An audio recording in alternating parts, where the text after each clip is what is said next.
Good evening. How's everyone? Cool. Excuse me.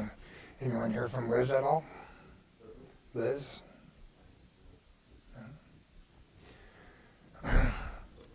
Could you open with prayer, Ron, please?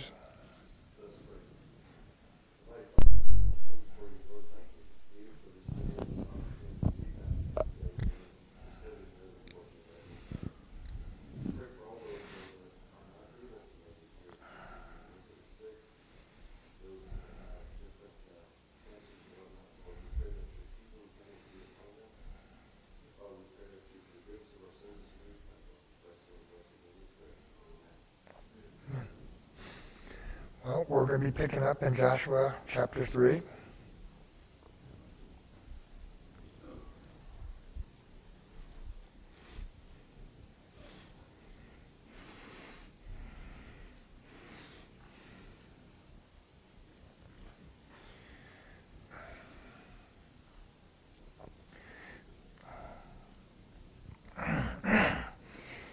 Okay, Joshua chapter 3.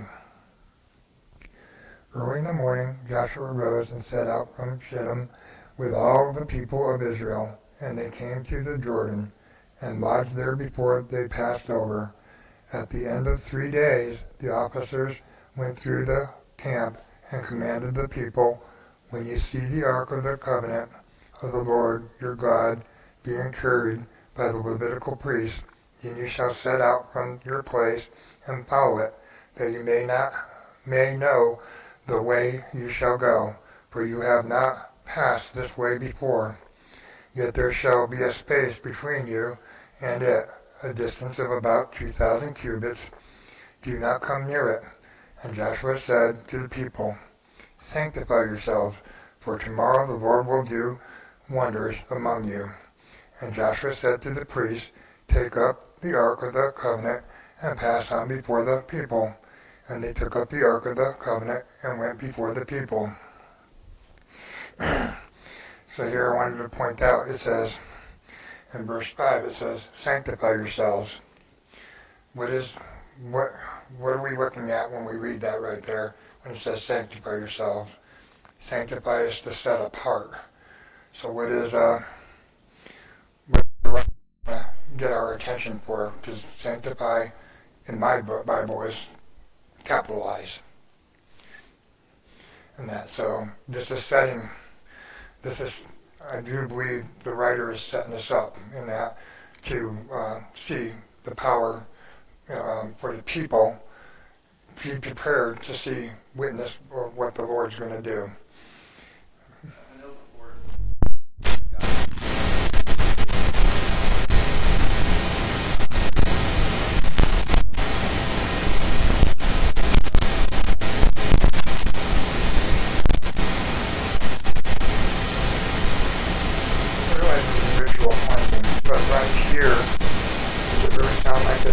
That's being said, it's like saying, be ready. It sounds like it's another, I don't know why, it just feels like the way this is reading, and that it's like, be ready for, right, the change that's happening. And then the other thing to take a note of here, in that notice, it says to be, what was it, how many cubits? In verse 4, it says to be a distance of about 2,000 cubits, do not come near it. And that 2,000 cubits is what, approximately about 3,000 feet, if I'm not mistaken. And that, so let's just take a thought there. It says not to come near it within about 3,000 feet. And that, because a little later on we're going to see some things that are, go ahead. What that symbolizes is that God is going to go before them. Mm-hmm. There's no army there in front. There's no soldiers. It's the Ark of the Covenant and the priests. They don't have any arms on them, but God's there. So that was for them to see that God's going to take care of this. You don't have to worry about anything else. Keep yourself separated, because I want you to be sure that you're going to see all this. Mm-hmm. too. I mean, there's a distance here. This isn't a small area God's going to open up in the Jordan and that. This is a very large area, as we're going to read about here shortly. So they're out there in the open, defenseless, human-wise.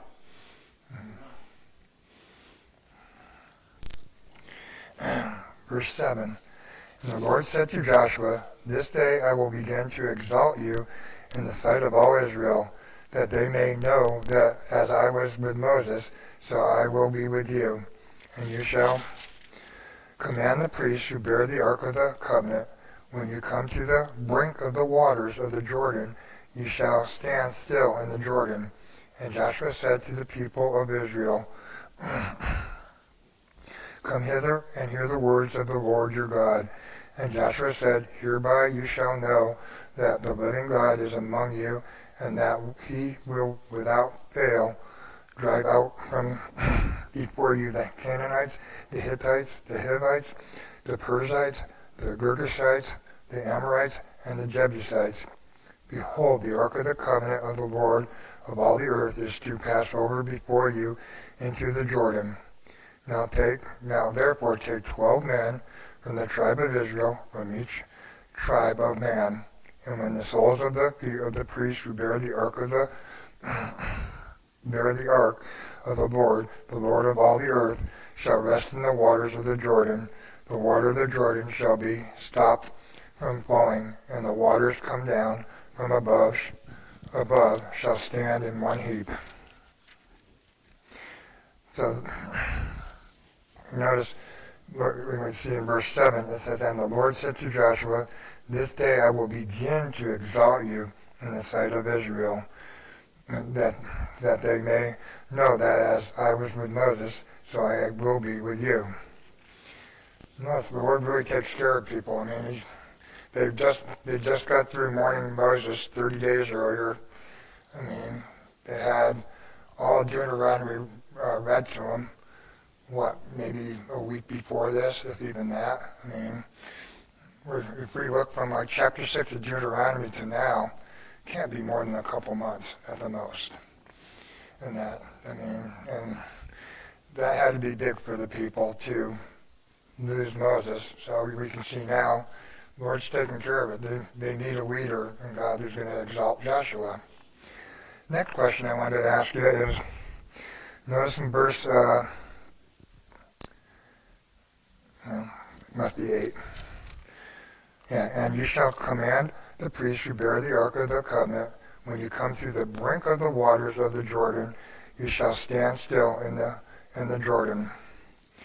Why does he use the word brink? Why didn't he just say you came to the edge? Notice that word there. Mine says brink, and that, which I found interesting. So we can see that whoever is, translating, is also trying to say something to us in that, because brink can be used in different ways. And that edge is one thing, brink is another, and that, okay.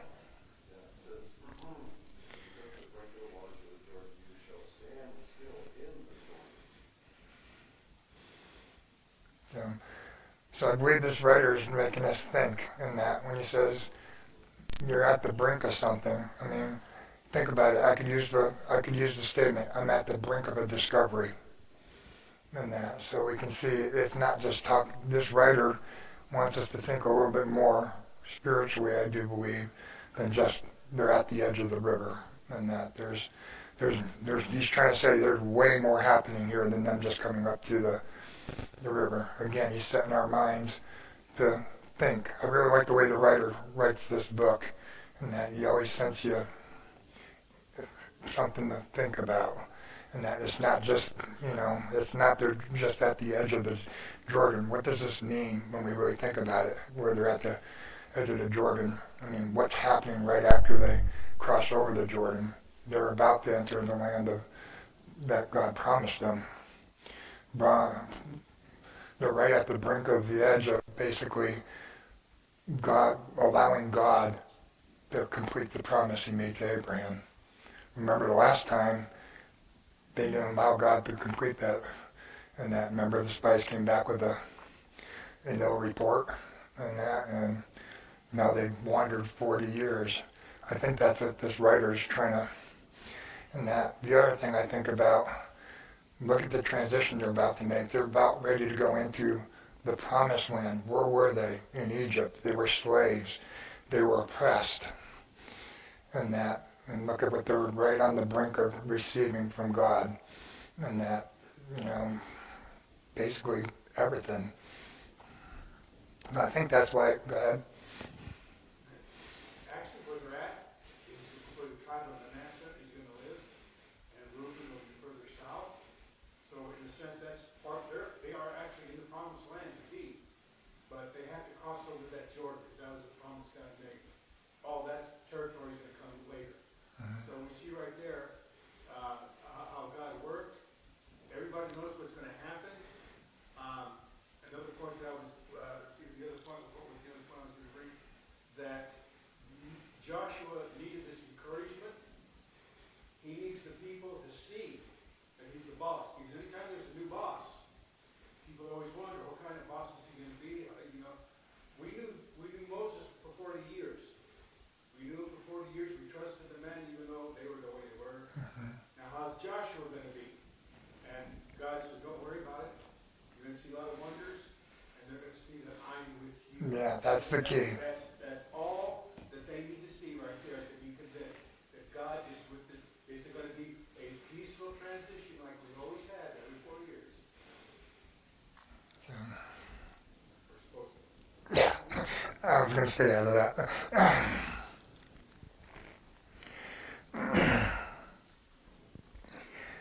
Now, 14. So when the people set out from their tents to pass over the Jordan, with the priest bearing the ark of the covenant before the people, and when those who bore the ark had come to the Jordan, and the feet of the priest bearing the ark were dipped in the brink of the water, and the Jordan overflows all its banks throughout the time of harvest. The waters come down from above, stood and rose up in a heap far off at Adam, the city that is beside Zarthan, and those flowing down toward the sea of the Abra, the salt sea, were wholly cut off, and the people passed over opposite Jericho. And while all Israel was passing over on dry ground, the priests who bore the ark of the covenant of the Lord stood on dry ground in the midst of the Jordan until all the nation finished passing over the Jordan. So again, we can see this was no small extent. I was trying to find on a map, probably I couldn't find the exact places, but it sounds like it was well over a mile of river in that, if not farther. I really tried to find that out, but this is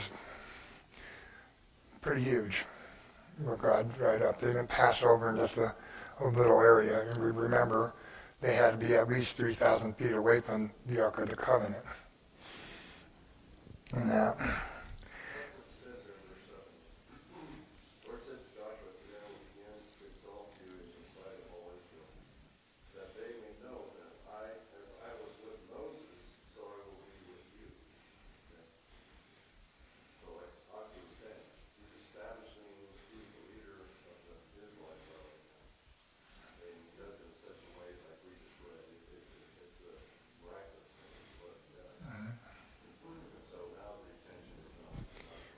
Right. And I found it interesting, here we are at the Jordan. The first time they were going to enter in, they weren't going to have to cross the Jordan at all, from what I could see. They were in a totally different location at that time, wandering. Notice, God destroys the world with a flood in Noah's time. He opens up the Red Sea for them to come out of Egypt, and now he's opening up the Jordan to come into the Promised Land. I found that interesting. I mean, God knows everything. I think this was part of his plan. I mean, he knew they were going to wander and they're going to have to use water again to cross through. On dry ground. On dry ground, that's right. If it was not dry ground, they wouldn't have made it through. They wouldn't have made it. I mean, just think about that miracle. Like you're saying, to try to cross over on dry ground. Where have you ever been around any kind of water days afterwards that you're not up to your knees in mud? See, that's part of the whole thing to establish Joshua's belief. The miracles that were involved, proving that it was God doing all this. Because if it were right down, I'm not right now, but, it didn't go the way God said it, they would say, yeah, right. And that's why I bring this up. I mean, using water. The flood has to be known, I mean, through history, through tales, and being brought down through generation after generation. The same God now they can refer to that destroyed all the land in Noah's time is now parting the Red Sea. And yeah, he's showing he's all power, almighty, because remember at this time, we don't know much about it now, but in Egypt, how many gods were there? I mean, according to them, there's, a lot. So God is establishing his power, his might, and his presence over any other god they could have possibly known at the time. And I like the way he does this. I mean, he's making it clear to these people that, I am the God of Abraham, Isaac, and Joshua, just like he introduced himself to Moses. You also have to remember that there's people that lived in that area too. They're going to witness this. If it wasn't deserted, a desert like, north and south of the river, they're going to notice something's going on here. This has never happened before because the water is going up in the heat. That doesn't happen very often. Mm-hmm. So just like what happened, like you brought up in Egypt, the Red Sea, as it was divided, everybody heard about it. There were witnesses to it. Mm-hmm. You can't hide it. So here's a second miracle here, just like it. There's nobody that remembers it because they're all gone. Only those that came halfway. They're a new generation. So they get to see that for themselves. The only two that were there that saw back in Egypt would be Joshua and Caleb. They're the only survivors left of the original generation that left Egypt. So now we're going to see a whole new generation. They witnessed something just as great. Yeah, see, I was always thinking that everyone from 20 and below was spared that. So that's what I was just going to say. And Joshua says, sanctify yourselves. Can you imagine the people that were 20 and under?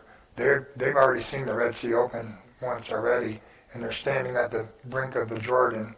Can you imagine telling all the other people that were born in that next 40 years? It's just interesting when you think about it, how it would have happened. Witnesses. Mm-hmm. God always has witnesses. He's the same God, is what I'm trying to get at. He's shown himself to be the same. There's no question that this is some other God. Because you got to remember, again, in Egypt, I don't think half the time they knew who they were praying to. And that when you read about it, there were so many of them in that period of time. So, chapter 4. This one always has me scared. When all the nation had finished passing over the Jordan, the Lord said to Joshua, take 12 men from the people, from each tribe, a man, and command them, take 12 stones from here out of the midst of the Jordan, from the very place where the priest's feet stood, and carry them over with you, and lay them down in the place where you lodge tonight.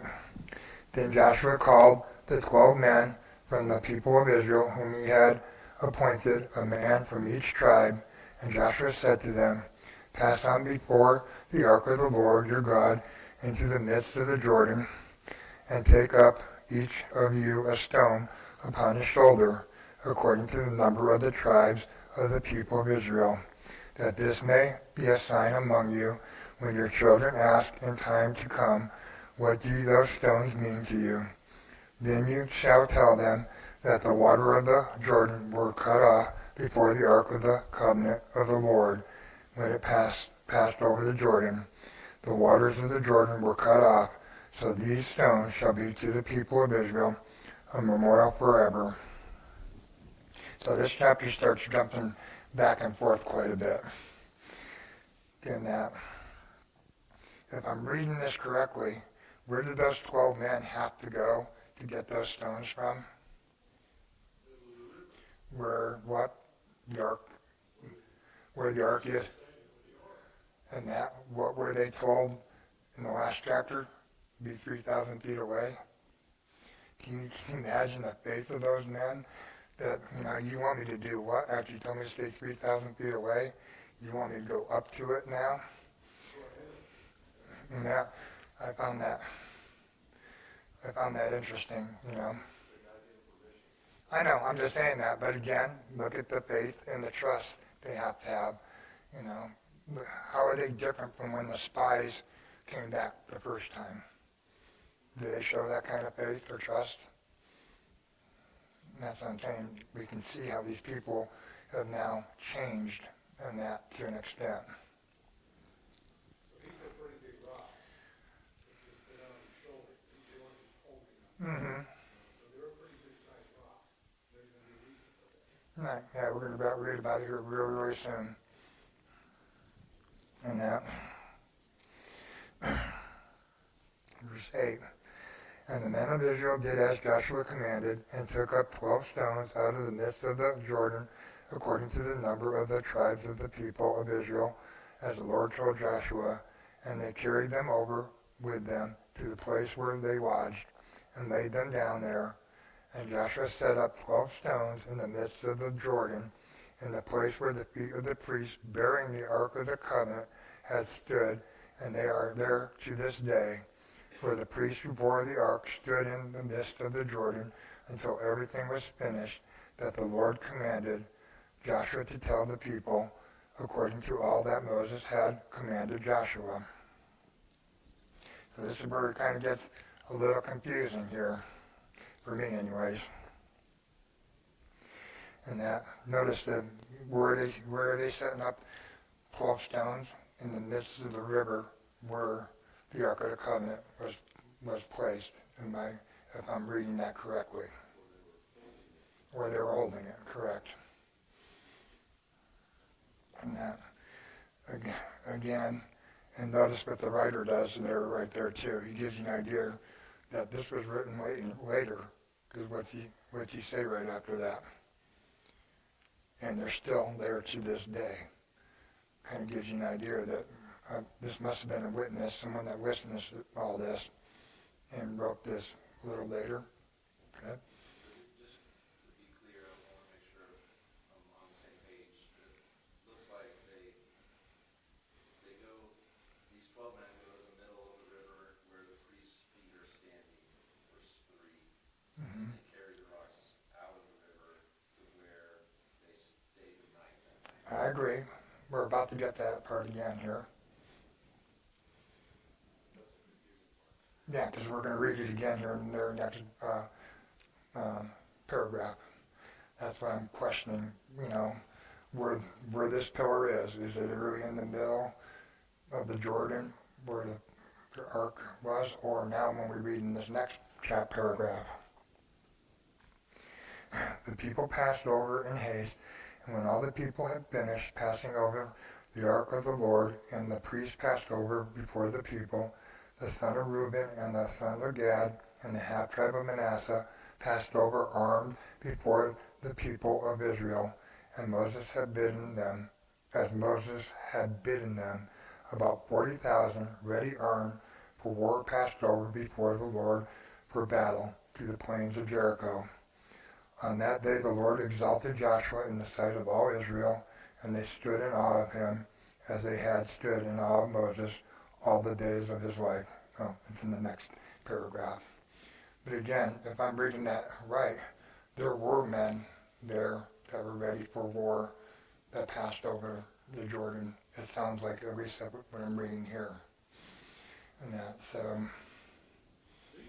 men that he speaks about, these armed men, were from the half-tribe of Manasseh. mm-hmm. And the others that left their families on the other side of the Jordan. But they promised to go with all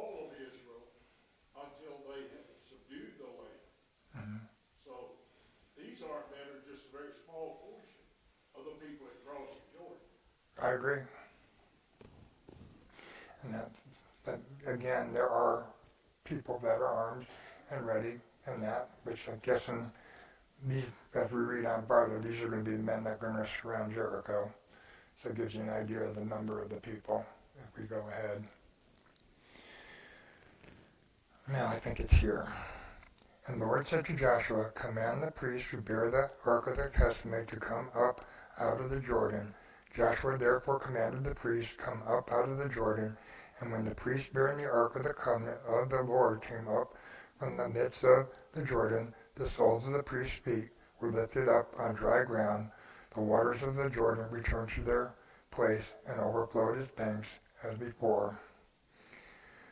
The people came up out of the Jordan on the 10th day of the first month, and they encamped in Gilgal on the east border of Jericho. And those 12 stones which they took out of the Jordan, Joshua set up in Gilgal. And he said to the people of Israel, when your children ask their fathers in time to come, what do these stones mean? Then you shall let your children know, Israel passed over this Jordan on dry ground, for the Lord your God dried up the waters of the Jordan for you until you passed over, as the Lord your God did to the Red Sea, which he dried up for us until we passed over, so that all the people of the earth may know the hand of the Lord is mighty, that you may fear the Lord your God forever. So that's where it got confusing for me. Notice where, the ark came out of the river at Gilgal and that, and now he's setting up a pillar there. That's what threw me.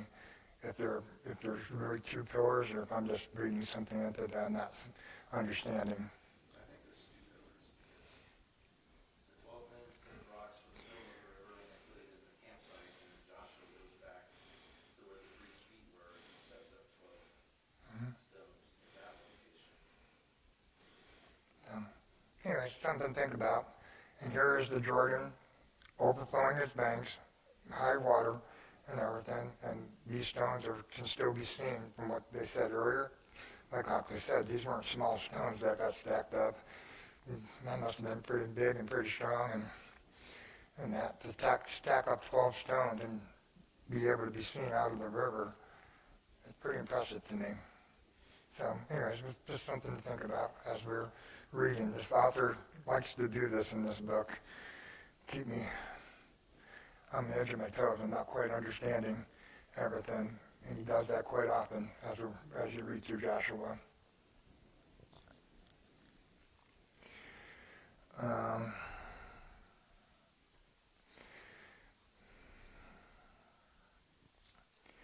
Where was it? So I'm going to go over the pillar in verse 21. And he said to the people of Israel, when Verse 20, in the last chapter we were reading, and those 12 stones which they took out of the Jordan, Joshua set up at Gilgal. So they were now no longer in the Jordan. They were taken to Gilgal. So I when they got into that. Maybe there was two piles of stones. Yeah, so verse 8, the 12 men take stones out of the river and bring them to Gilgal where their lodging is.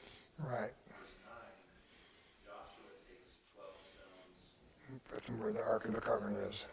put them at the feet of the priests they were still standing in the Jordan, in the middle of the Jordan, and he created a monument there. So one in the river, one at their camp. Yeah. That's how I was taking it, but then it gets a little confusing. And that, but notice the second one, and that, the author also said that when we read it, the pillar in the Jordan is still there today. Remember, I mentioned that. And now, what does it say in that last paragraph? That this is, testimony to the, I was just going to read that. In 21, and he said to the people of Israel, when your children ask their fathers in time to come, what do these stones mean? Then you shall let your children know, Israel passed over this Jordan on dry ground. For the Lord your God dried up the waters of the Jordan for you until you passed over, as the Lord your God did to the Red Sea, which he dried up for us until we passed over, so that all the people of the earth may know that the hand of the Lord is mighty, that you may fear the Lord your God forever. So, I mean, I guess when he's referring to these stones here, we can be referring to both piles or pillars. I think we're misreading this. There was one pile of stones that it was in one place and then they moved it to another. And we're gonna find that at the end of this book, when Joshua finally releases the two half tribes that have come with him. That's They right. go back to that pile of stones and cross over the Jordan again, going back to their homes on the other side. So it's basically one pile. The one that he's talking about, they took it from the center of the Jordan. When the priest came out with the Ark of the Covenant, what happened to the waters? They went back to their flood stage. They couldn't see any rocks in the bottom of that river. The rocks they're seeing are up on the side. I agree. That's what I was telling you. Can you imagine how big those rocks would have to be at the flood stage? I was very confused when I read this. It meant, We need to be careful about it. That stack of rocks is gonna show up again at the end of the period of time after Joshua releases the children. right. Or those two half tribes go back to their wives and children. Then they see that stack of stones shows up again, and they almost got in trouble over it. Mm-hmm. And they got pretty. At the end of the story, Yeah, I know. I'm trying to stay within it. That's what throws me because I'm not all the way there yet. But yeah, you're right. There was almost a war. And well, it made an altar out of it. yeah, I know. They had to explain themselves, and luckily they could, and it was all taken care of. But see what I mean? This author likes to jump around a little bit. Well, this is not uncommon in the Old Testament. Moses was famous for that. Genesis 1 through 3. I mean, he's introduced it, then he goes back and starts telling the story again. And we see this here. Yeah. Well, I appreciate it because it said, It's interesting. yes, it is. It makes you keep you really thinking. I mean, you study harder to try to understand, which I like. I mean, it's not. Better you study harder. Well, hopefully it goes that way for everyone then.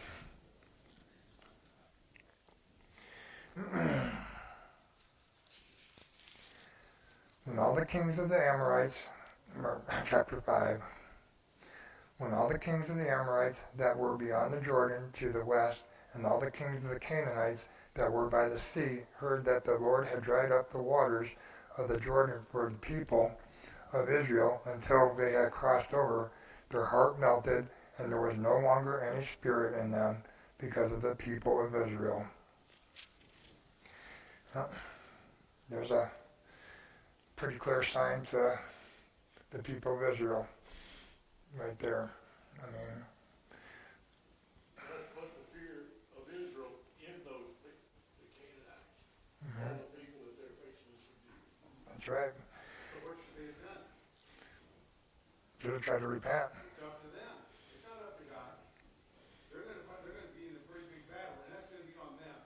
Mm-hmm. It's gonna be on them. They had time to say, you know what? We're gonna submit, because they had the same chance as Jericho. Rahab says, when we found out that you were coming, their hearts did melt. It became as dead men. That's on them. They could have converted. They could, like Rahab converted. Why couldn't they? And these kings right here, they're not stupid, but they are. They had just as much opportunity to tell Israel, do what you gotta do. We're behind you. They don't do that. But I think this writer is also trying to tell the people in the future, look what happens when you're all the way down there. Where are you going to go? You should be going to God. And that we saw earlier in chapter 2 where Rahab, We need to remember that About 400. 425 years. Why? Why were they there that long? I'm pretty sure it's because of their choice. No, it was because the children of Ammon, the people in Canaan, had not completed their sins. God gave them 400 years to get their life in order, and they fouled it up. He said, you're going to stay over there until their sin is complete. We need to remember that as we're looking at this. Just like, It says their sin had come up, so that time came. and now it's finished. Now it's time for them to pay for their sin. Right. So, they weren't going to convert. They had 400 years to convert, and they were getting worse. And it was the children of Lot. Lot. Lot, Esau, yeah. So we can see the writer's trying to bring stuff out to us, I do believe.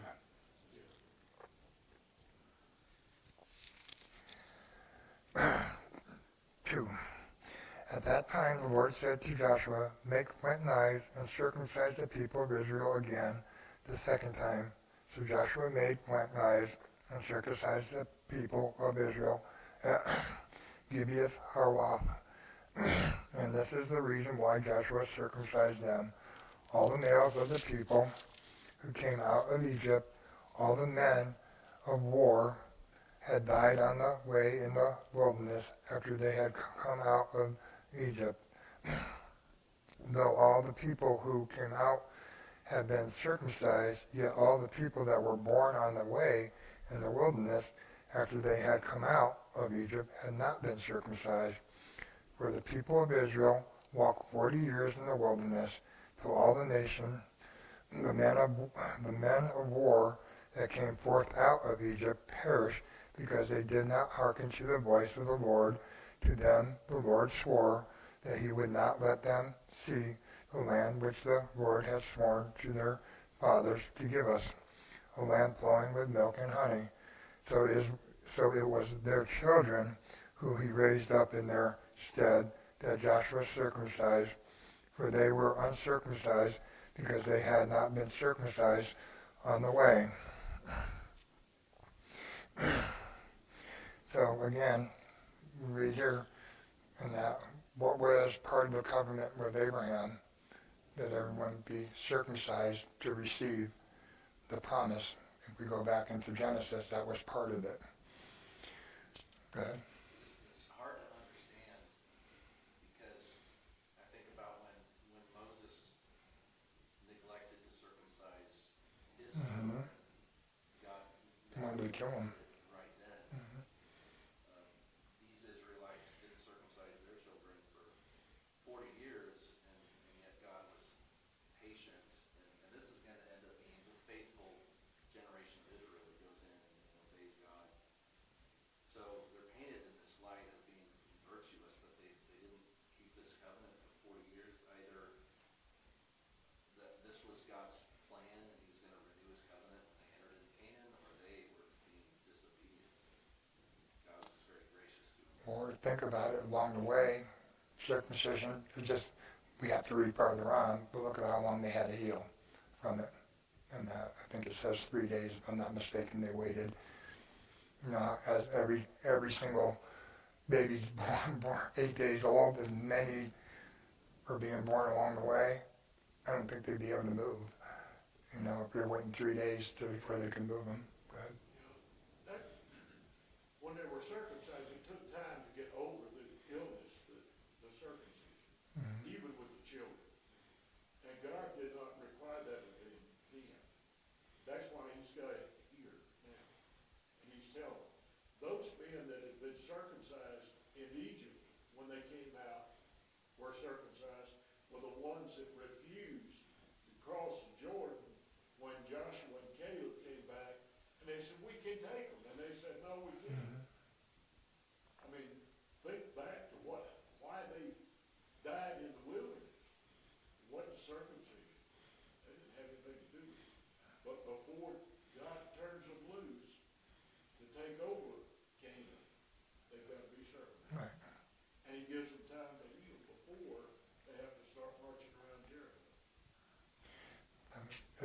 makes sense in that when you really think about it. Yeah.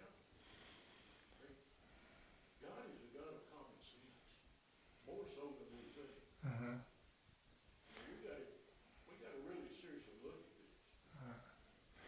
I think we complicate things more than God wants us to complicate it, to be quite honest with you. We do it all the time, don't we? Yes. Remember they were, Joshua was one that came back out of uh, the land there with the spies, and he was the only one that said what he did. He told the truth was that we could take these giants, we could take the country. Pardon? So, thank you, thank you. But notice what God said. What did he tell because of what the other 10 did? What did God say they did against Israel? Discouraged them. Discouraged Israel. So if you think about it back today, if we discourage our brothers and sisters, boy, are we doing something wrong. Hmm. So there's a big message there. Right. We need to think about that a lot more. Absolutely. From this time on out, the circumcision, every child that is born, not looking years. That was a mistake. That covenant was, there was none during the 40 years, it was done at the beginning. But now that they crossed the promised land, it's a brand new start. Now you keep this law, this covenant that I made with Abraham. So now they're gonna have to be doing it all the time without stop. I also found it interesting, the writer does it again. He puts it in and verse 4. It says, and this is the reason why Joshua's, where is it? That's the latter part of 4. It says, all the men of war who died on the way in wilderness came out. Why does the writer put all the men of war that came out of Egypt? Why not just say all the men that came out of Egypt? I think the writer's trying to signify that this is God doing it. Men of war are not going to get you into the promised land. And I found that interesting. Why does the writer put that in when all he had to say, all the men who came out of Egypt? Probably because the men of war did not want to cross the Jordan when they came across the first time. Joshua and Caleb did, but the rest of them didn't. Anyways, again, it always just makes me think, this writer always points back to God, always. And everything he writes, it always points to God. He doesn't leave you to go in. We go back to that time after Joshua and Caleb said we could take it. God said no. Right after the children of Israel refused to go. Then the next day they wanted to go fight a war.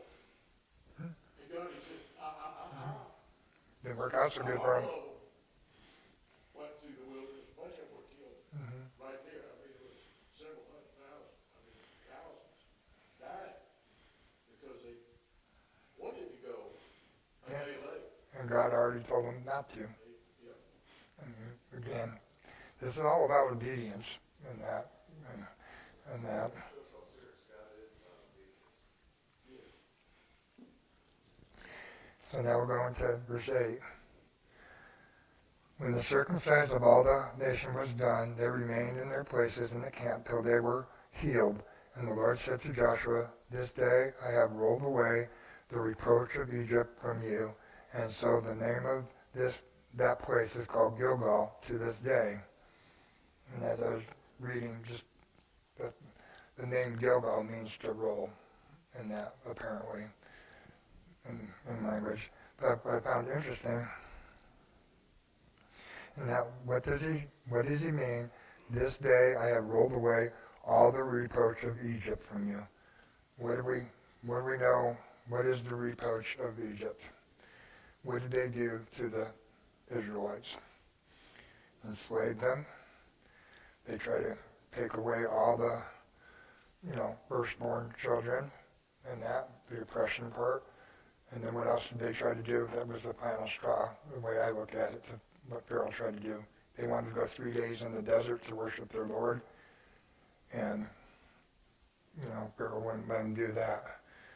I'm guessing when we read this, I think that's what he's talking about here. I rolled away all that reproach from you. I don't know if anyone else have an idea what that could mean. Was their disobedience. Their disobedience, you think, is saying the roll? Israel's disobedience. Oh, okay, I misunderstood again. I'm not. Because that's what Moses says on his last day. You stiff-necked people, you are this way while I'm alive. How much more when I'm dead? So he knows his people. Well, he's been with them for 40 years. He's bound to pick something up. But they're still the people they are. They're going to be faithful for a while, but it's going to start all over again. So that's why Joshua has to remind them over and over. Remember how it was? Remember the stories? Because there's no witnesses back in Egypt. Remember the stories of how it was? Well, you know what? The same thing can happen all over again. If you're not faithful, God will punish us. So that was the warning that God gave Moses. This is the warning he's telling Joshua. Joshua telling the people, you got to start keeping these commandments now. If you don't, we're starting brand new. This is brand new, just like it was in Egypt. Let's do this right. Will you follow all the commands? And they're going to say, yes, we will. Okay, yeah, we'll see. That's what threw me though, because it said the reproach of Egypt, not the Israelites. That's why I was wondering. That's what threw me in the statement that we read. You're talking about the Israelite people, and the verse sounds like it's talking about Egypt. Well, Egypt was guilty also, doing that to God's people, enslaving them. But that's how I took it to mean. Okay, I'm just saying that. I'm just reading it there, and I was just again back and forth in my mind. They were held in slavery in Egypt. Right. All this generation. That's what they knew. And that reproach is gone now. That's what I was thinking of that, but I could be. Like I said, that's why I wanted to put it out there to the floor. I think, if you think about the discouragement from the 10 leaders of the 12 that went in to spy the land, and they came back and discouraged Israel. In like manner, I believe that's kind of what happened with all of Israel, and it happens today in the church. People get discouraged, and some way or another, and we need our brothers and sisters to encourage us, to keep us motivated, to keep moving forward. Otherwise, what happens? Sin creeps in, and other things potentially can creep in and cause similar problems.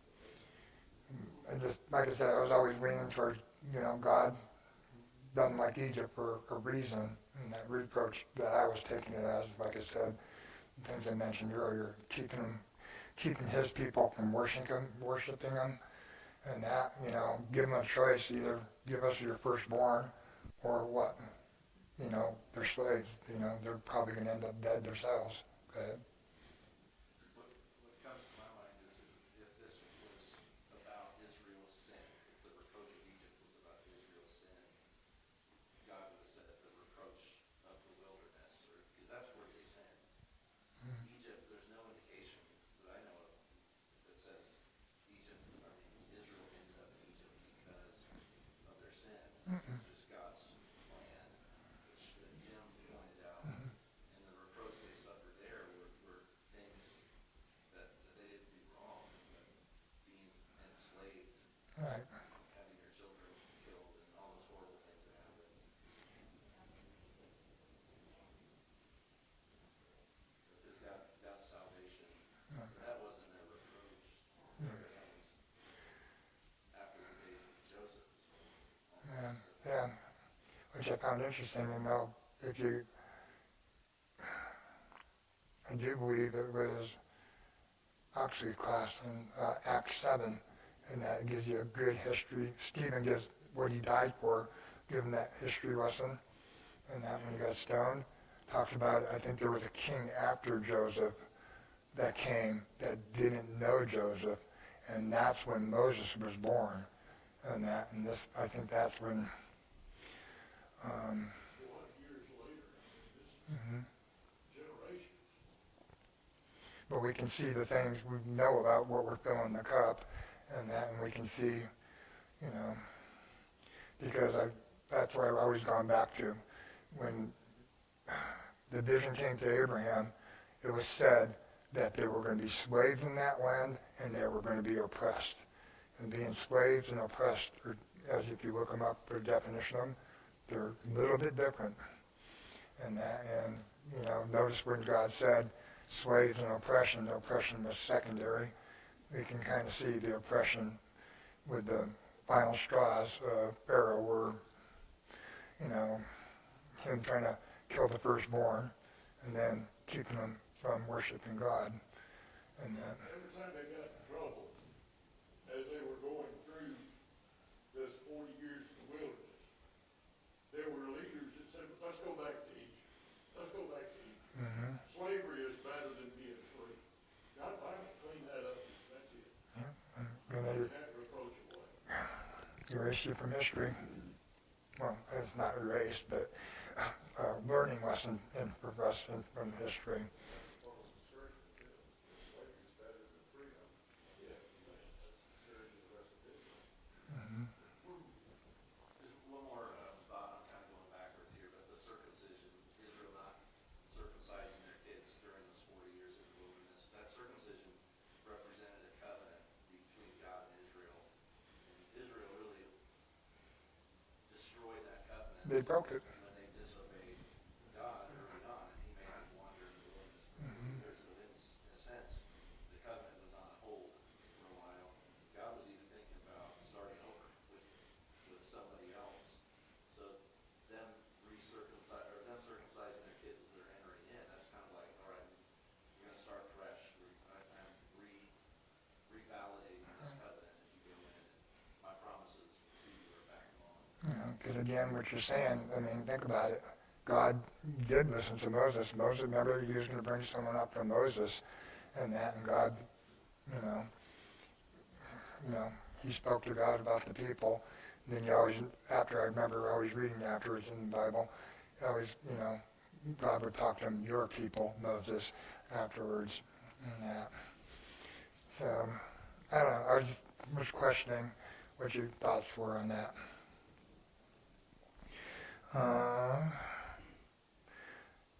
10? Yes. While the people of Israel were encamped in Gilgal, they kept the Passover on the 14th day of the month at evening in the plains of Jericho.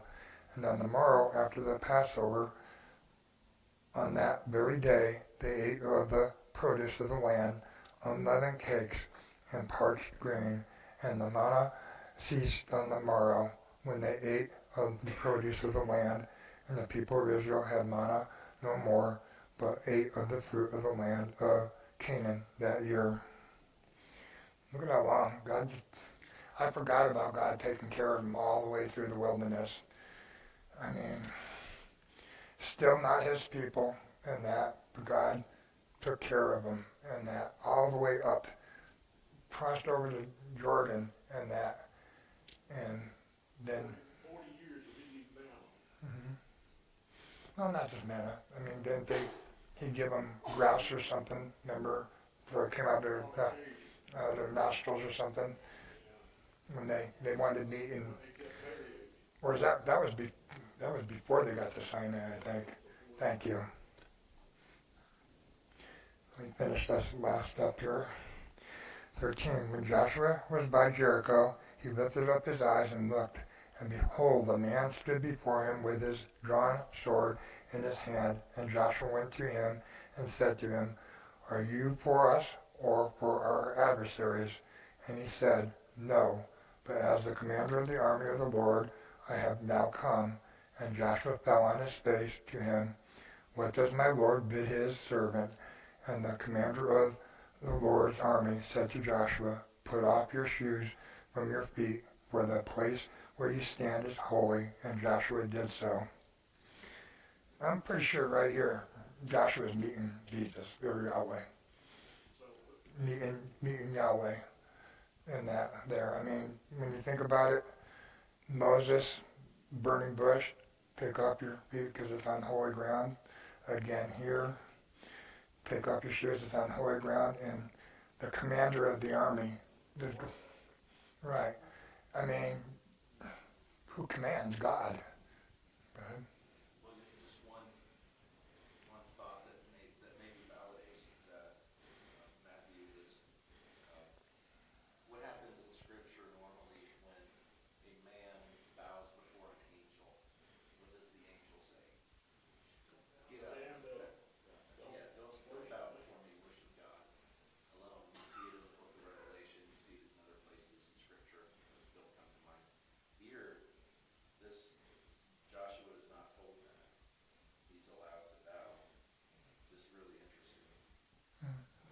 Just a thought. That was what went through my mind. I said before the angel. It's, Whoever this he's not captain called an is. angel. He's called a commander of the Lord's army. I'm just suggesting maybe this isn't an angel here because Joshua bows and he's not told to don't do that. It was in Revelation to stand up. Right. His eye to him, fellow servant of the Most High God. Yeah. But there is an angel, the angel of the Lord, who is Jesus. Where you do study. So Oh, that's another rabbit we can chase. yeah, I don't. I'm just saying, I'd rather believe that Joshua met Jesus or Yahweh, and at that, it's just a very